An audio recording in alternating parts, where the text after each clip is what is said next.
مديني من 9 ل 11%، يبقى انا ماشي صح. ما اجيش اهضم حاجه قصاد حاجه. انا عاجبني مثلا مواد انتاج اروح مزود فيها قوي، اقول الديزاين بتاعي، ابص الاقي كلت من الجزء بتاع الهيومانيتس، كلت من حاجه ثانيه، يقول لي لا. يبقى لازم المنظومه كلها الاول تبقى خاضعه للنص اللي احنا تبنيناه في توصيف البرنامج بتاعنا. حط الحاجات دي في الجزئيه الاول بقى، قال خلاص انا هحط المواد وتوزيعها كده. يرجع يقول طيب انا هخرج الخريج ازاي؟ نرجع بقى للبروجكت، قصدي البروجرام بتاع كل قسم، كانه هو الكتالوج او العقد اللي كتبناه بينه وبين الطالب عشان ياخد بكالوريوس. فبرجع اقول له والله انا هتدخل عندي قسم معين وليكن قسم هندسه الانتاج.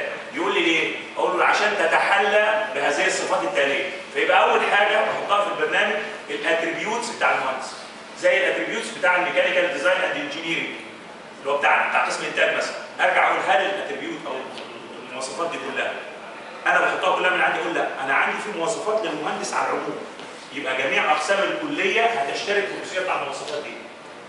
مثلا سرعه التفكير، ازاي بيحسب، مش عارف ايه الحاجات. انا بتكلم عن الحاجات العامه، يبقى هلاقيها في قوه وفي كهرباء وفي مدني وفي الكل. بعد كده هلاقي مواصفات تخص قسم هندسه الانتاج، فبحط المواصفات بتاعت الخريج اللي اقول له لو اتخرجت من عندي وفهمت المواد دي كلها في الاخر هتطلع بالمواصفات. فهم احط له الاول المواصفات العامه للمهندس ثم احط مواصفات القسم.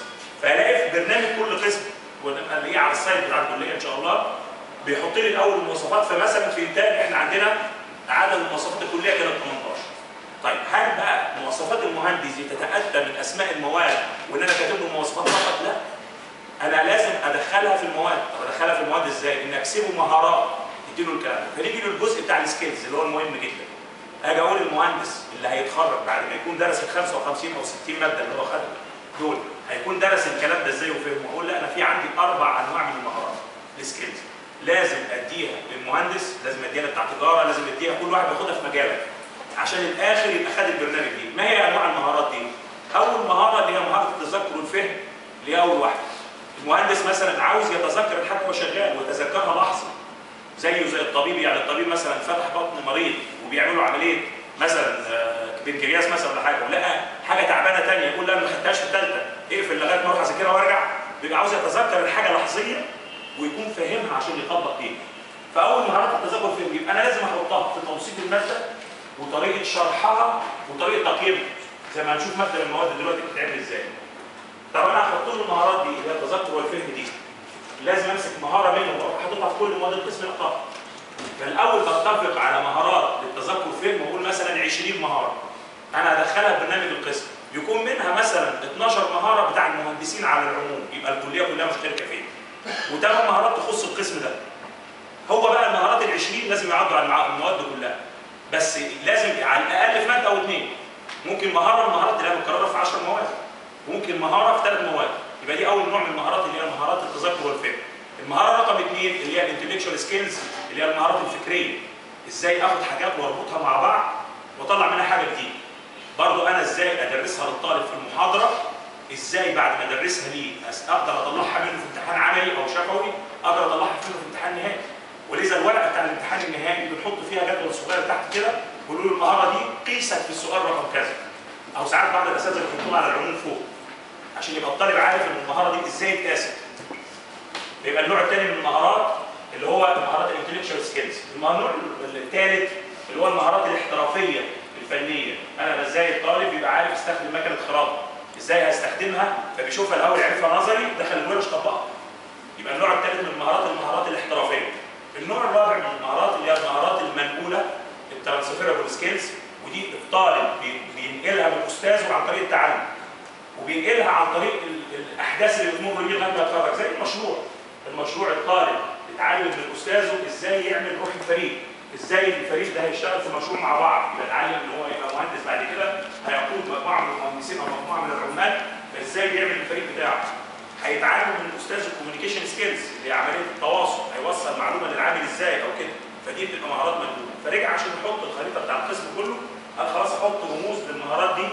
الاي للمهاره الاولانيه للتذكر والفهم، البي لمهاره الفكر اللي هي المهارات الفكريه، السي للمهارات الاحترافيه، الدي للمهارات المنقوله. فجاء قال خلاص يبقى كل بروجرام من البروجرام لازم يبين لي هذه المهارات. مثال ثالث قسم الانتاج مثلا انا حاطط جدول اهو المهارات الاولانيه بتاع مهارات التذكر والفهم. اللي هو النولج اند اندرستاندينج. فحاطط مقسم الجدول نصين، من الاي 1 للاي 12 دي مهارات عامه للمهندس، يبقى هلاقي من الاي 1 للاي 12 موجوده في كل الاقسام. طب بعد كده من الاي 13 للاي 20 مهارات كانت جنبها تخص قسم انتاج. يبقى المقابل ليها في كهرباء هتبقى حاجات ثانيه غيرها، بس مش لازم تكون من 13 ل 20، ممكن تكون من 13 ل 18. لكن اللي في الاول ثابت للكل اللي هي هذه المهاره. طيب اما اخد مهاره من هذه المهارات عشان اطبقها في الماده الفلانيه، الماده س، انا لما اطبقها في الماده بتاعتي هطبقها بحاجه معينه، الدكتور حازم هيطبقها بحاجه ثانيه. فعشان كده بندي رموز مختلفه في المهاره اللي داخل الماده. فبدل ما ادي الاي كابيتال هدي الاي سمول، لان نفس المهاره ممكن اطبقها بحاجتين او بثلاثه.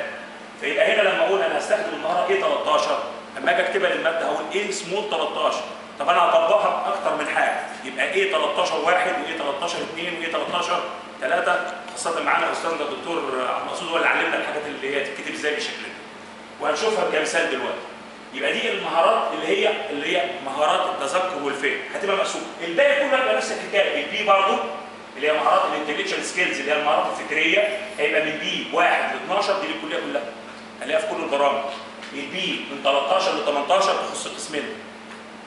بعد كده المهارات الاحترافيه التطبيقيه اللي هي البروفيشنال سكيلز هتبقى اللي هي واخده رموز سي لغايه من 12، وبعدين السي من 13 ل 19 تخص القسم. المهارات بقى المنقوله ما تخصش اقسام، ده طريقه عامه لكل الناس كلها، ما فيهاش انتاج وجوه. مهاره التواصل، مهاره فريق العمل، هي 9 مهارات ما فيش غيرهم موجودين. طيب كل قسم بيطوع الكلام ده ازاي؟ بيرجع القسم ياخد المهارات دي ويوديها في كل ماده. يبقى المواد من الاول ساعاتها اتقسمت نسب اللي احنا شفناها، نرجع للرسم اللي هو بتاع اللي بنسميه الماب بتاع القسم. دي المواد، الماده اتقسمت نسب في ال7 عواميد اللي احنا المواد الانسانيه، مواد التطبيق الى اخر ذلك، وقفلت الجدول الصح. ارجع بقى اقول له خلاص كمان هذه المواد، كل ماده من المواد بتشيل مهاره من المهارات المختلفه. فبعمل له جدول لمهاره التذكر والفهم بادئ من الاي 1 كابيتال لايه 20. المهاره اللي تخص الماده بعمل عليها علامه قدامها. يعني مثال لذلك لو انا جيت على مثلا ماده زي مثلا هنا السيرو في ماشين، هلاقيها متعلمه هنا في الاي 1 والاي 3. يبقى لو رجعت لتوصيف الماده اللي مقدمها الاستاذ الاقيه في الجدول بتاعه قال انا هاخد من الاي 1 والاي 3، مش هاخد الاي 2 مثلا. يبقى ده اللي هو زي الماب بتاع القسم لازم يتوائم مع كل واحد مقدمه كل استاذ. نرجع لماده مثلا اللي كنا فاتحينها، نشوف ماشيه مع كده ولا لا. هجيب الماده دي هنا، الجدول كان بيبين النسب بتاعتي، بعد كده رحت حاطط له جدول تحت هنا قلت له المهارات. يبقى ده توصيف ماده من المواد. قلت له والله انا في الماده دي هاخد الاي 1 والاي 15 و19 كمهارات تذكر وفهم، بي 1 و16 و17 كمهارات انتلكشوال سكيلز، سي 6 و13 و14